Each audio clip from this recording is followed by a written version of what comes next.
शहर से बहुत दूर एक गांव था। उस गांव में एक बरगद का पेड़ था। उस पेड़ पर एक झूला लटका हुआ था, लेकिन कोई भी गांव वाला उस झूले पर बैठने की हिम्मत नहीं करता था। एक दिन घसीटा और उसकी पत्नी निर्मला सो रहे होते हैं। तभी उन्हें खिड़की से किसी के रोने की आवाज आती है। इस वजह से घसीटा की नींद खुल जाती है। अरे ये कौन है? हे भगवान, लगता है ये आवाज उसी बरगद के पेड़ की तरफ से आ रही है। अरे निर्मला, जल्दी उठो, देखो ना, आज फिर से वही रोने की आवाज आ रही है। हे भगवान, ये रोने की आवाज तो उसी झूले की तरफ से आ रही है। तुम डरो नहीं, मैं अभी देखता हूँ। फिर घसीटा खिड़की की तरफ जाता है तो उसकी आंखें फटी की फटी रह जाती हैं। उसी झूले पर एक औरत दिखाई देती है। उसने सफेद रंग की साड़ी पहनी होती है और रो रही होती है। अरे निर्मला, जल्दी यहाँ आओ, देखो झूले पर कोई बैठा हुआ है। फिर निर्मला भी जल्दी से खिड़की की ओर जाती है और उस औरत को देखने लगती है। अजी, ये वही चुड़ैल तो नहीं जिसने इस झूले पर अपना कब्जा कर रखा है? तुम्हारा दिमाग खराब तो नहीं हो गया? वो सिर्फ एक औरत है। अजी, भला रात के 2 बजे कौन पेड़ के नीचे झूला झूलता है? अब तुम रुको, मैं अभी बाहर जाकर देखता हूँ। अरे रुको रुको, तुम्हारा दिमाग खराब तो नहीं हो गया जो खुद मौत के मुंह में मरने के लिए जाना चाहते हो? मैं आपको कहीं नहीं जाने दूंगी। तभी वह चुड़ैल अचानक से गायब हो जाती है। ये सब देखकर वे दोनों डर जाते हैं। अरे मर गए रे, ये तो गायब हो गई। मैंने आपसे कहा था ना जी, ये कोई आम औरत नहीं है। तुम सही कहती हो निर्मला, इस झूले में जरूर कोई गड़बड़ है, तभी कोई गांव वाला इसके आसपास जाने में भी डरता है। अजी, आज तक तो हमने इस झूले के बारे में सिर्फ अफवाहें ही सुनी थी। आज तो अपनी आंखों से देख लिया। मैं अब इस घर में और नहीं रहने वाली। फिर अगले दिन निर्मला का भाई अपनी पत्नी के साथ शहर से उसके घर आता है। अरे निर्मला बहन, तुम कहाँ हो? अरे भाई, तुम आज तुम्हें अपनी बहन की याद कैसे आ गई? बस ऐसे ही बहुत दिन हो गए थे, तो मैंने सोचा अपनी प्यारी बहन से मिल लूं आज।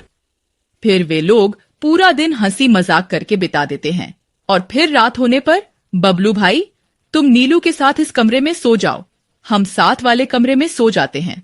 और हाँ, तुम्हें किसी चीज की जरूरत हो तो मुझे बता देना। फिर इतना बोलकर निर्मला अपने कमरे में सोने के लिए चली जाती है। फिर कुछ देर के बाद नीलू की नजर खिड़की के बाहर उस झूले पर पड़ती है। अजी, इधर आइए, वो देखिए, वो पेड़ के नीचे एक झूला लगा हुआ है। हमारे शहर में तो ऐसा कहीं देखने को नहीं मिलता। चलिए ना, मेरा बहुत मन है झूला झूलने का। चलिए ना। अरे रुको रुको, अभी तो रात हो गई है, सुबह होते ही झूल लेना, अभी सो जाओ। फिर इतना बोलकर बबलू सोने चला जाता है, लेकिन नीलू उसी झूले को देखती रहती है। अजी, सुनिए ना, चलिए ना, मेरा बहुत मन है। लेकिन बबलू नीलू की बात को अनसुना कर देता है और सो जाता है। फिर नीलू सोचती है, अरे ये झूला तो एकदम घर के पीछे ही है, मैं खुद ही चली जाती हूँ। फिर इतना सोचकर नीलू घर से अकेले ही निकल पड़ती है और सीधा उस झूले के पास पहुँच जाती है। अरे वाह, जैसा मैंने सोचा था यह तो बिल्कुल वैसा ही निकला। आज तो मजा ही आ गया। फिर नीलू झूले पर बैठ जाती है और झूला झूलने लगती है और गाना गाने लगती है। पंछी बनूं, उड़ती फिरूं मस्त गगन में, आज मैं आजाद हूँ दुनिया के चमन में।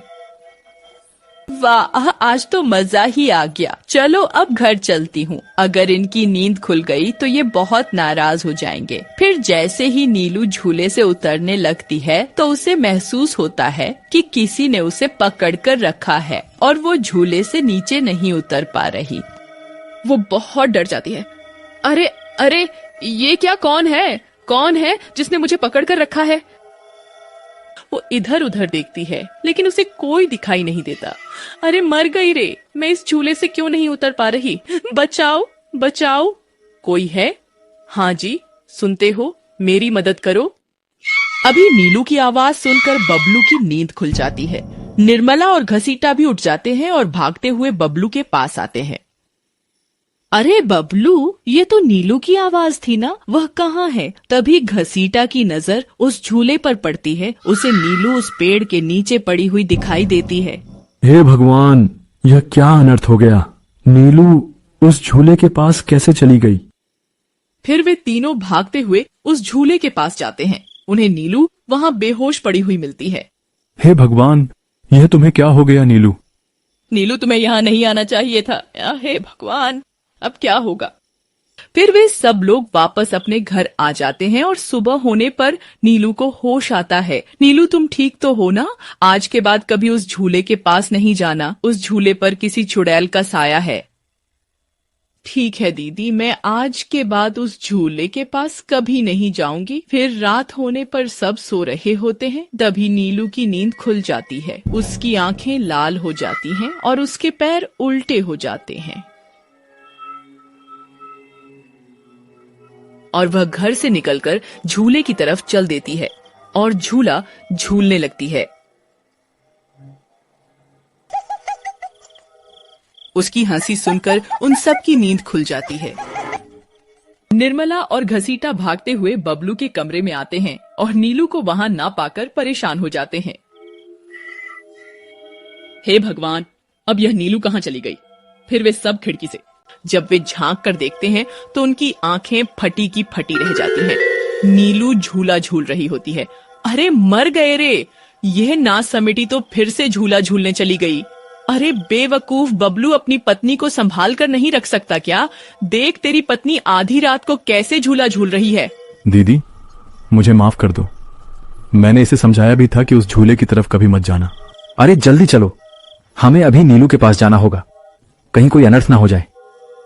फिर वे तीनों भागते हुए उस झूले के पास पहुंच जाते हैं। ना समिटी नीलू, चल जल्दी से इस झूले से नीचे उतर। तुझे कल भी समझाया था ना, इस झूले की तरफ नहीं जाना। एक बार में समझ नहीं आता क्या?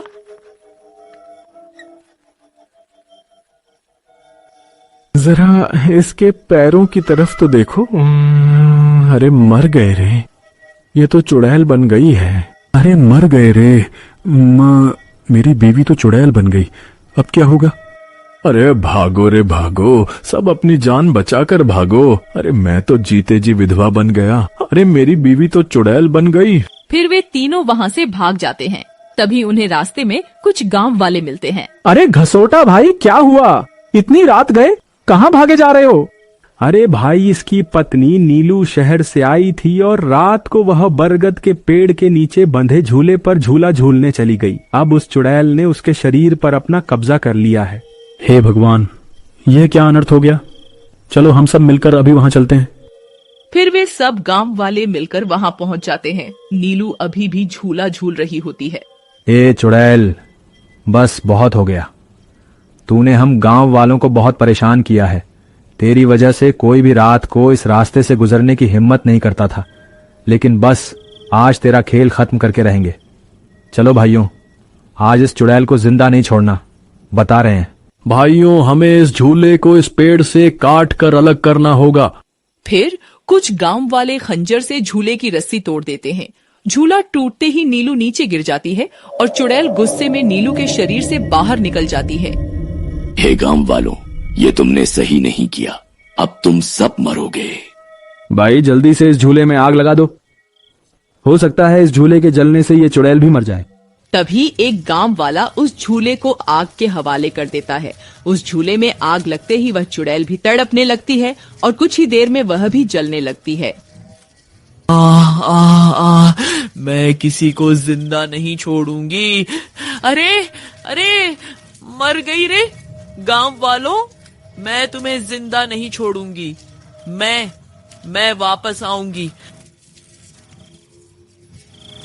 फिर देखते ही देखते चुड़ैल जलकर राख हो जाती है और गांव वालों को उस भूतिया झूले से छुटकारा मिल जाता है।